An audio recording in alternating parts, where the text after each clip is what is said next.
Guys, welcome and welcome back to my channel. तर आज मी जाणार आहे मुंबईतील मिनी बनारसला, म्हणजेच बाणगंगाला, जे की लोकेटेड आहे वाळकेश्वरमध्ये।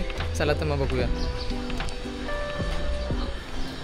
बाणगंगाला जाण्यासाठी आधी तुम्हाला यायचं आहे ग्रँड रोड स्टेशनला। ग्रँड रोड स्टेशनला उतरल्यावर तुम्हाला चर्चगेट साईडला चालत जायचं आहे। समोरच तुम्हाला ब्रिज दिसेल।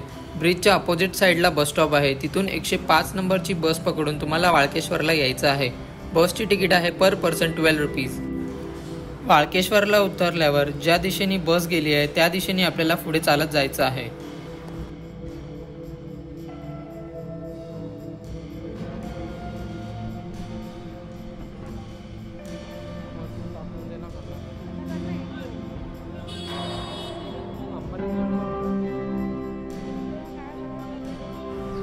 सरळ चालत आल्यावर आपल्याला 2 रोड दिसतील, एक स्ट्रेट जातो आणि एक राईटला जातो। तर आपल्याला राईटवाल्या रोडला जायचं आहे।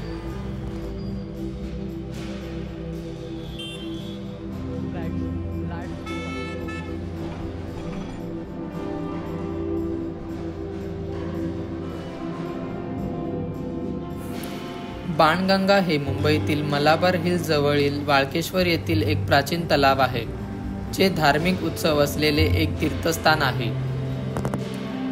या तलावाला भगवान श्रीरामाने जमिनीमधून बाण मारून हे पवित्र पाण्याचे निर्माण केल्याचे पौराणिक कथेमुळे बाणगंगा हे नाव मिळालं आहे। या ठिकाणी वाळकेश्वर मंदिर आणि अन्य ऐतिहासिक मंदिर आहेत, ज्यामुळे ते मुंबईतील एक महत्त्वाचे पर्यटन आणि धार्मिक स्थळ बनले आहे। प्रभू श्रीराम सीतेच्या शोधात असताना या ठिकाणी थांबले होते। त्यांना समुद्राच्या खारट पाण्याजवळ जवळपास गोड पाणी उपलब्ध न झाल्याने त्याने एक जमिनीवर बाण मारायचा ठरवले व त्यामधून गोड पाण्याचा झरा निर्माण झाला। तोच बाणगंगा म्हणून ओळखला जाऊ लागला। अरबी समुद्राच्या जवळ असूनही या तलावात वर्षभर गोड पाणी उपलब्ध असते। जिथे बाण मारला आहे असे समजले जाते तिथे एक खांब आहे।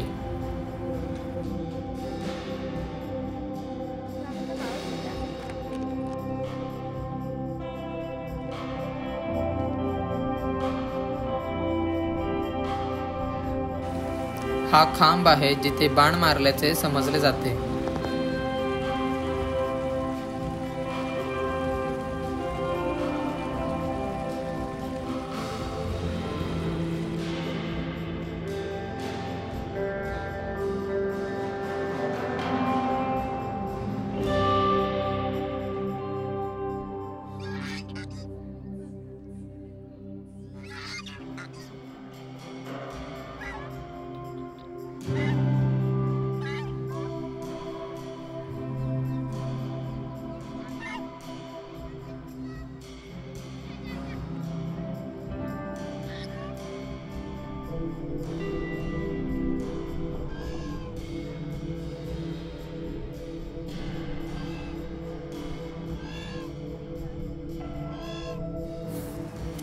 बाणगंगा येथील त्रिपुरारी पौर्णिमा निमित्त भव्य महाआरती आयोजित केली जाते, जी वाराणसीतील गंगा नदीच्या महाआरतीप्रमाणेच असते।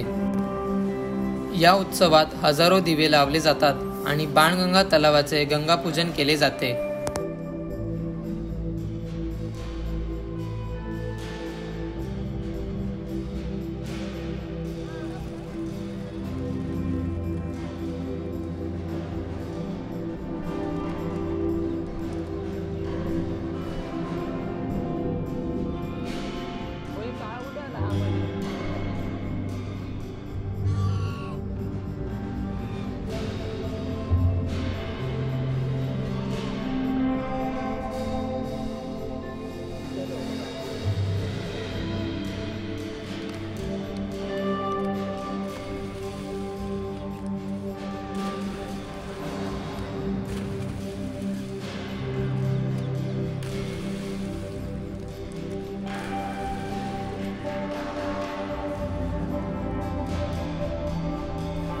जर तुम्हाला बाणगंगाला व्हिजिट करायचं असेल तर नक्कीच तुम्ही संध्याकाळी या।